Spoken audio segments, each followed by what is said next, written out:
Plateau matinal, le Sénégal, amis téléspectateurs, nous vous souhaitons de passer une très belle journée en compagnie de nos programmes. À présent, la revue de presse dans la matinale. Comme tous les matins, nous sommes avec Grégoire Gomme. Grégoire, bonjour. Bonjour Aïcha. Alors, qu'est-ce qui marque les journaux ce matin? La violence, encore et toujours de la violence dans cette campagne électorale et législative, bien sûr, plus que 5 jours avant s'ajoute, mais la violence continue de s'inviter, bien évidemment, sur le terrain et on en parle tout de suite avec l'As quotidien. Du sang encore qui a coulé, de la violence électorale à Saint-Louis, bien sûr. L'As quotidien donc qui évoque la sécurité de Sam Moussa Kadou qui tailla ainsi les militants de Pastef. Ousmane Sonko lui notera que Barthélémy Diaz et sa coalition ne doivent plus battre campagne dans ce pays. Barth lui a répondu. Barth donc de noter que Sam Moussa Kadou va poursuivre sa campagne à Dakar et personne n'osera l'arrêter. Défiance, bien évidemment, il y en a et le ministre de l'Intérieur lui également est entré dans le jeu pour exiger des fouilles au cortège suspect. Ça dégénère en tout cas. Dixit, le journal L'As quotidien dans sa première page. Wolf quotidien sur la question d'évoquer aujourd'hui une bataille de Dakar, bien sûr une bataille assez capitale. Barthélémy Diaz, Ousmane Sonko en première page, ils sont déterminés ce dernier virage au risque bien sûr au bec rouge s'il vous plaît. Enquête quotidien sur la question de noter donc Ousmane Sonko qui est donc furax ce matin. Campagne électorale, attaque des convois de Pastef, Sonko ressuscite le Gatsa. C'est le titre qui barre la une de nos confrères ce matin. Ousmane Sonko, index Barth invite ainsi ses partisans à désormais riposter aux attaques. 3 agressions, c'est trop à Dakar, à Congolais et à Saint-Louis. Les responsabilités de l'État sont engagées, dit-il. Sam Moussa Kadou, de son côté, accuse le chef de file de Pastef de vouloir instaurer un climat de terreur. Les Échos quotidiens à présent de revenir sur Ousmane Sonko après l'attaque de ses militants au niveau de Saint-Louis. On a été attaqué à 3 reprises. Il y a eu 0 arrestation. C'est la faillite de l'État. Et je le dis, en tant que candidat, c'est fini pour eux. Barthélémy Diaz ne battra plus campagne dans ce pays. C'est terminé. Laissez nos militants se faire poignarder. Je ne l'accepterai pas. Donc, et pour personne, même pas pour le président de la République, Dixit Ousmane Sonko, tête de liste à 2 Pastef les Patriotes. Bien sûr, je ferai ma déclaration devant chez Barthélémy Diaz s'il fait le con. On va le taper sur le terrain, a-t-il dit. En tant que PM, si je demande au ministre de la Justice de poursuivre quelqu'un, il a l'obligation d'appeler le procureur général qui, à son tour, appelle le procureur pour convoquer la personne que j'ai indiquée. Sacré Ousmane Sonko qui déclare ainsi la guerre à Barth et ressuscite le Gatsa selon les Échos quotidiens.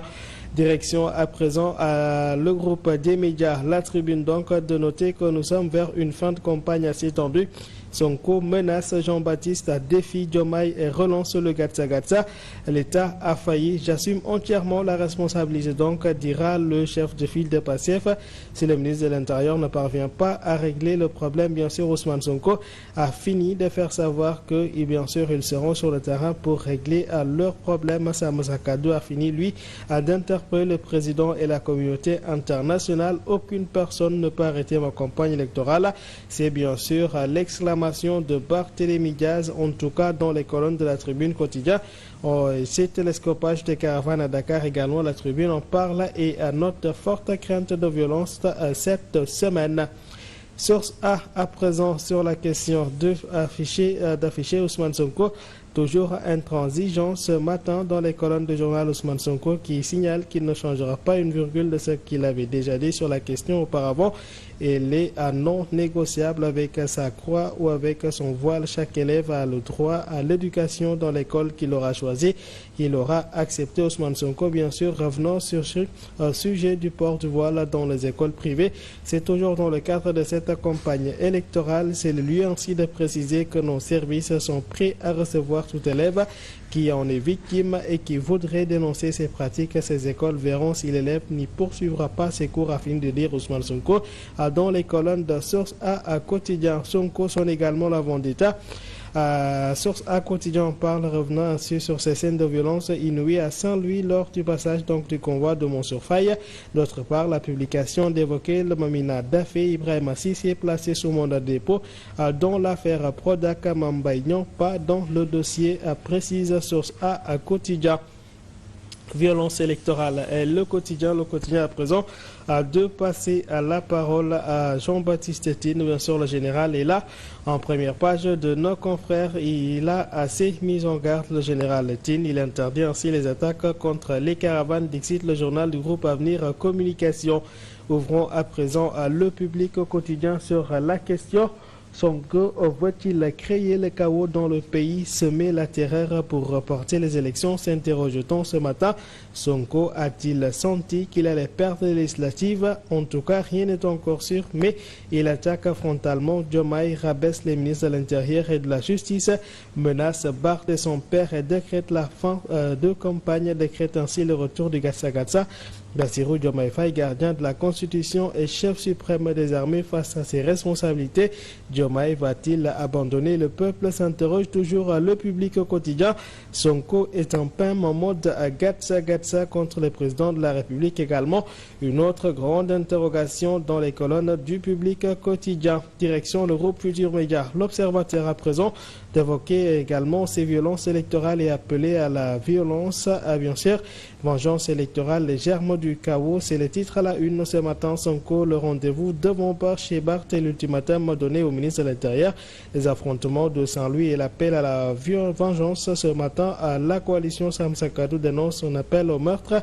D'autre part, nos confrères reviennent sur la mort suspecte de Mamadou Moustapha Ba. La DIC de démarrer avec les auditions de Yassine Salba et de Babou Djedjou. Des révélations également sur une enquête verrouillée qui pourrait aboutir à des réponses assez surprenantes, dixit l'Observateur.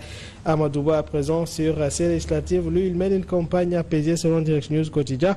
Le Sénégal n'a pas besoin d'un programme pour 2050 mais d'un programme Johnny a fait savoir ainsi l'ancien Premier ministre. Selon Amadouba, il faut voter dimanche prochain massivement en faveur de Djamak Kerigne. Ainsi, les solutions pourront être apportées au chômage chronique des jeunes, aux difficultés auxquelles les femmes font face et à la cherté du coût de la vie. Le Soleil à présent de nous mener à parler ainsi de l'action du Conseil de sécurité de l'ONU sur la situation en Palestine et au Liban.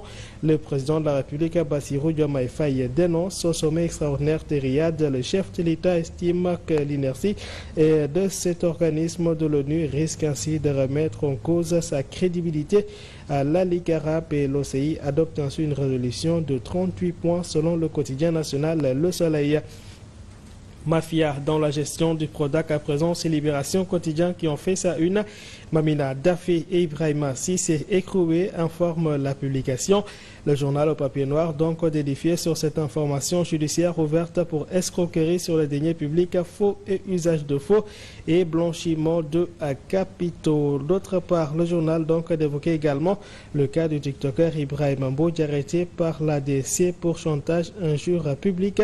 Le juge du dessert intrusé ainsi à charge sur commande cueilli nuitamment à l'hôtel-restaurant Boma des Almadies. Il a jeté ses 2 téléphones dans la piscine. L'exploitation de son compte Wave a permis ainsi d'identifier ce qu'il est payé pour insulter et dénigrer ici à des cibles d'ici Libération Quotidien. Dans l'actualité sportive à présent, le Record Quotidien nous mène à parler de la Coupe d'Afrique des Nations Maroc 2025 et des éliminatoires. Les Lions se sont entraînés pour la première fois en préparation bien sûr à cette rencontre assez capitale, cette finale du groupe L. L'équipe nationale du Sénégal a tenu sa première séance d'entraînement au Diamniadio et la tanière pas encore officiellement au complet, mais il y a eu donc hier 20 Lions qui se sont entraînés et le Sénégal qui avait changé le plan de confiance à l'image de Crépin Diatta. Ainsi va la presse du jour à toutes et à tous. Une très bonne lecture. Très bonne lecture à vous, amis téléspectateurs. Merci beaucoup, Grégoire. Ça fait un plaisir. Plaisir partagé. Rendez-vous est pris dans la deuxième partie. À 8h pour le journal. À tout à l'heure. Merci à Grégoire Gomme, amis téléspectateurs. Restez bien avec nous. Tout de suite, nous passons à la revue web avec